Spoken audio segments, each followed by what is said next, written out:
దేవుని నామానికి వందనాలు. మీ అందరికీ కూడా దేవుని నామమున శుభములను తెలియజేస్తుంటున్నా. మీ అందరికీ కూడా శుభము కలుగును గాక. దేవుడు మీకు తోడై ఉండి నడిపించును గాక.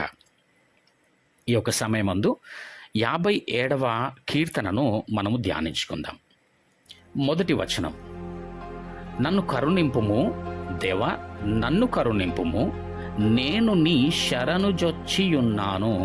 ఈ ఆపదలు తొలగిపోవు వరకు నీ రెక్కల నీడను శరణుజొచ్చియున్నాను. ఈ యొక్క కీర్తన గుహలో దావీదు సౌలు నొద్ద నుండి పారిపోయినప్పుడు దావీదు రచించినటువంటి దైవ ధ్యానము. ఇక్కడ సౌలు చేతిలో నుండి దావీదు తప్పింపబడ్డాడు, పారిపోయినాడండి. ఇప్పుడు దావీదు గారు ఏమనుకోవాలా? అమ్మ తప్పింపబడ్డాండ్రా బాబు, సమస్యనైతే ఇంకా వెళ్ళిపోయిందిలే అని అనుకోవాల్సింది కదా. కానీ దావీదు అటు విధంగా అనుకోలేడు. మన జీవితంలో చాలా మట్టుకు అనుకుంటా ఉంటాం ఏంటి అంటే, ఆపద వచ్చినప్పుడు, అవసరత వచ్చినప్పుడు దేవుణ్ణి ఆశ్రయిస్తూ ఉంటాము. ఆ ఆపద ఎప్పుడైతే మన జీవితంలో తీర్చబడతదో దేవుణ్ణి మనము ప్రార్థించలేకపోతూ ఉంటాం. ఆపదలో చేసినటువంటి ఆ ప్రార్థన, ఆపదలో దేవుడితో చేసినటువంటి ఆ యొక్క సహవాసము ఇక తీరిన తర్వాత ఉండదండి మన జీవితంలో. కాబట్టి ఒకసారి గమనించుకోవాలా, అట్టి విధమైనటువంటి ప్రార్థన పరులమై ఉన్నామా, అట్టి విధమైనటువంటి విశ్వాసులమై ఉన్నామా, ఒకసారి గమనించుకోవాల్సినటువంటి అవసరత ఉన్నది. కాబట్టి సమస్య వచ్చినప్పుడు దేవుణ్ణి ఆశ్రయిస్తూ ఉంటుంటాము, దేవుణ్ణి ఎంతో గోచాడుతూ ఉంటాము, దేవుణ్ణి ఎంతో ప్రార్థన చేస్తూ ఉంటాము, ఎంతో ఆత్మీయంగా, ఎంతో భక్తిగా దేవుని సన్నిధానం ముందు మనము ప్రార్థన చేస్తూ ఆయనను పాడుతూ కొనియాడుతూ ఉంటాము. ఎప్పుడైతే అవసరత మన జీవితంలో తీరిపోతుందో ఇక దేవుని సన్నిధిని మనము ఆశ్రయించే వారమై ఉండం. ఇక దేవుడిని తృణీకరించుతున్నటువంటి జీవితాలు మరలా మనము జీవించేటటువంటి పరిస్థితులు మన జీవితంలో చాలా జరుగుతుంటాయి అనేకుల జీవితాల్లో. అవసరత వచ్చినప్పుడు దేవుని ఎదుట ఒకలాగా, ఆపదలు వచ్చినప్పుడు దేవుని ఎదుట ఒకలాగా, అవి తీరిపోయినాక దేవుని ఎదుట మరొకలాగా జీవించేటటువంటి జీవితాలై ఉండకూడదు. అది నటనతో కూడినటువంటి జీవితము. అట్టి జీవితము దేవుడికి అసహ్యమైనటువంటిది. కాబట్టి అట్టి విధమైనటువంటి జీవితాలు మనకు ఉండకూడదు. ఇక్కడ దావీదు గారు కూడా తప్పింపబడ్డాను కదా అని అనుకోలేడు. కానీ అక్కడ దావీదు పలికినటువంటి మాటలు ఏంటి అంటే, దేవా నన్ను కరుణింపుము, నేను నీ శరణుజొచ్చియున్నాను. నన్ను కరుణించు ప్రభువా, నేను నీ శరణుజొచ్చియున్నాను. అయితే ఒక ఆపద తప్పిపోయిందని మరి ఒక ఆపద ఇక రాదు మన జీవితంలోని చెప్పడానికి వీల్లేదు ప్రియమైనటువంటి వారలారా. ఇక్కడ అంతా ఉంటున్నాడు, దేవా ఇక ఏ ఆపద రాకుండులాగున నన్ను కరుణించు, నీ రెక్కల నీడలో నన్ను భద్రపరచు ప్రభువా, నీ రెక్కల నీడలో నన్ను దాయు ప్రభువా అని దావీదు ప్రార్థన చేస్తా ఉంటున్నాడు.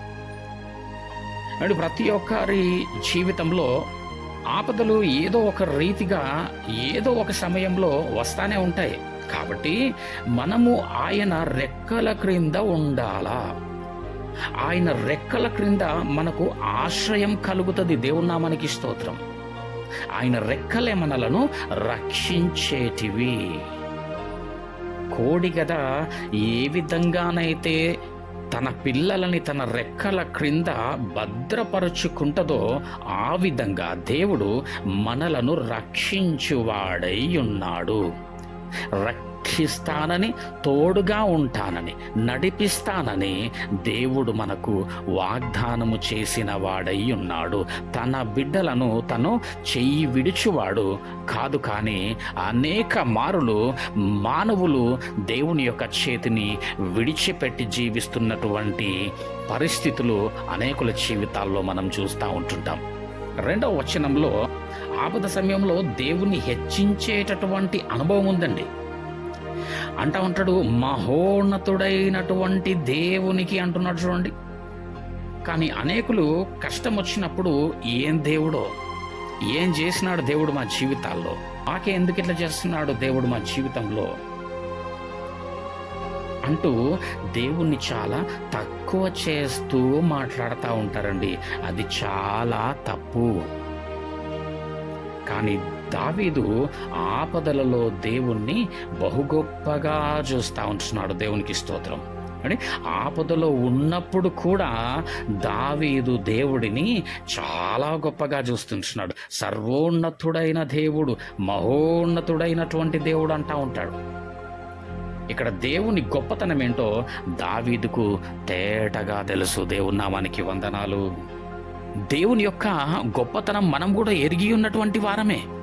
ఏమండి, అసాధ్యమైంది ఏది లేనటువంటి వాడు, ఏదైనా చేయగల సర్వసమర్థుడు, ఏమండి, ఎర్ర సముద్రమును చీల్చిన వాడు, ఎరికో గోడలను కూల్చినటువంటి వాడు, ఇనుప సంకలను తొత్తినియలుగా చేసినటువంటి వాడు, అద్భుతకరుడని, ఆశ్చర్యకరుడని, ఏమండి, ఆశ్చర్య కార్యములు చేయువాడని, ఏదైనా చేయగల సమర్థుడని, బలవంతుడని, బలాతిశయము గలవాడని అన్నీ తెలుసు. కానీ ఏదైనా మన జీవితంలో కార్యము జరగనందుకు, ఏదైనా మన జీవితంలో ఆపద సంభవించినట్టయితే దేవుణ్ణి మనము దూషించేటటువంటి వారుగా అనేకులు, దేవుణ్ణి తక్కువ చేసి మాట్లాడేటటువంటి వారు అనేకులుగా ఉన్నారు. ఈ యొక్క వాక్యం ద్వారా తెలుసుకునాలా, ఇదిగో నీవు ఆపదలో ఉన్నప్పుడు కూడా దేవుణ్ణి తక్కువ చేసి ఎప్పుడు కూడా నీ జీవితంలో మాట్లాడకూడదు. ఇక్కడ గమనించండి, దావీదు ఉద్దేశం ఏంటి అనేసి అంటే, నేను సహాయం పొందాలి కానీ పొందలేకపోతున్నా, ఇది నా లోపము, కానీ దేవుడు మాత్రం చాలా గొప్పవాడు అని మాట్లాడుతూ ఉంటున్నాడు. ఆయన నన్ను ప్రేమించే దేవుడై ఉన్నాడు. ఆయన నన్ను పట్టించుకునేటటువంటి దేవుడై ఉన్నాడు. నన్ను నెట్టివేసేటటువంటి వాడు కాదు, పోనీలే వాడి కర్మ అని విడిచిపెట్టేటటువంటి వాడు కాదు నా దేవుడు. నా దేవుడు ప్రేమ గలవాడు, నన్ను విడువనటువంటి వాడు. దేవుడు తృణీకరించేటటువంటి వాడు కాదండి. దేవుడు మేలు చేసేటటువంటి వాడు. కీడులో సహితము నీకు దేవుడు మేలును అనుగ్రహించేటటువంటి వాడు. కీడులో నుంచి నిన్ను మేలులోనికి నడిపించేటటువంటి దేవుడై ఉన్నాడు. ఏమంటే, దేవుడు బాధల్లో విడిపించినాడా నెట్టేసినాడా అని బైబిల్ గ్రంథంలో చూసినట్టయితే విడిపించిన సందర్భాలు అనేకములుగా ఉంటాయి. ఎక్కువగా ఒకవేళ దేవుడికి ఎక్కడైనా కోపం వచ్చినా కన్న తండ్రిలాగా గద్దించినాడేమో కానీ శిక్షించినటువంటి వాడు కాదు. శిక్షించలేదు ఆయన. దేవుడు కానీ ఒకవేళ శిక్షిస్తే మానవుడు చచ్చిపోతాడండి, ఉండడు ఇంకా. అందుకే సొలొమోను గారు ప్రసంగిలో రాస్తాడు ఏంటి అనేసి అంటే, దుష్క్రియకు శిక్ష శీఘ్రముగా కలగక పోవుట చూచి మనుష్యులు భయము విడిచి మనుషులు బొత్తిగా దుష్క్రియలు చేయుదురు అని అంటాడు ఆయన. నిజంగానే చాలామంది దుష్క్రియలు చేస్తూ ఉంటున్నారు. దేవునికి అసహ్యమైనటువంటి కార్యములు, అసహ్యమైనటువంటి క్రియలు చేస్తూ దేవుని విడిచి బ్రతుకుచున్నటువంటి వారైనప్పటికీ దేవుడు వారిని శిక్షించినాడా అంటే శిక్షించట్లేదు. కాబట్టే మరీ ఎక్కువగా దుష్క్రియలు చేస్తూ ఉంటున్నాడు మానవుడు దేవుని ఎదుట. కానీ జాగ్రత్త ప్రియమైనటువంటి వారలారా, ఎవరెవరి క్రియల చొప్పున వారికి దేవుడు ప్రతిఫలమును ఇవ్వనై ఉన్నాడు. కృప చూపిస్తున్నటువంటి ఈ యొక్క సమయమందు, ప్రేమ చూపిస్తున్నటువంటి ఈ యొక్క దినముననే నువ్వు సంపూర్ణమైనటువంటి మారు మనస్సు కలిగి ఉండువాడవై ఉండాలా. నీ మనస్సును, నీ జీవితమును, నీ బ్రతుకును మార్చుకొని దేవుడి వైపు తిరిగేటటువంటి వాడవుగా ఉండు తప్ప, నేను ఏ విధమైనటువంటి దుష్క్రియలు చేస్తున్నప్పటికీ, ఏ విధమైనటువంటి లోక సంబంధితమైనటువంటి కార్యములు క్రియలు చేస్తూ లోకములో నేను నడుచుకొనిచున్నప్పటికీ ఏమి కావడం లేదు కదా, బాగానే ఉన్నాను కదా అనుకోవద్దు. దేవుడు నీ ప్రతి క్రియలకు ప్రతిఫలమును దాచి ఉంచినాడు ఆయన. కాబట్టి జాగ్రత్త. నీ క్రియలు బాగుగా ఉండులాగున, దేవుడి ఎదుట చక్కగా ఉండులాగున నీ క్రియలను సరిచేసుకొని నీ జీవితము మార్చుకొనవలసినటువంటి అవసరత ఉన్నది. ఇప్పుడు చెప్పండి, మనుషులను దేవుడు శిక్షిస్తున్నాడా అంటే లేదు, మన దేవుడు రక్షిస్తున్నాడు. ఒకవేళ శిక్షించేవాడే అయితే, ప్రియమైనటువంటి దేవుని బిడ్డలారా, దేవుడు మన కొరకు తన రక్తమును చిందించేటటువంటి వాడు కాదు, మన కొరకు చనిపోయేటటువంటి వాడు కాదు, మన కొరకు ఆయన బలి అయ్యేటటువంటి వాడు కాదు కదా. కాబట్టి జ్ఞాపకం పెట్టుకోవాలా, నువ్వు ఎప్పుడు కూడా అనకూడదు, దేవుడు ఎందుకు ఇట్లా నన్ను చేస్తున్నాడు, నాకెందుకు ఈ విధంగా దేవుడు నన్ను చూస్తున్నాడు అనేటటువంటి విధముగా నీ యొక్క కష్టకాలమందు దేవుణ్ణి తక్కువగా చేస్తూ దేవుని యొక్క నిందితుడిగా నువ్వు చూపించడానికి వీలు లేదండి. కాబట్టి ఎలా చూస్తున్నావు నీవు దేవుణ్ణి? దావీదైతే చూస్తున్నాడు, నా కార్యము సఫలము చేసే దేవుడు అని ఆ 2వ వచనంలో.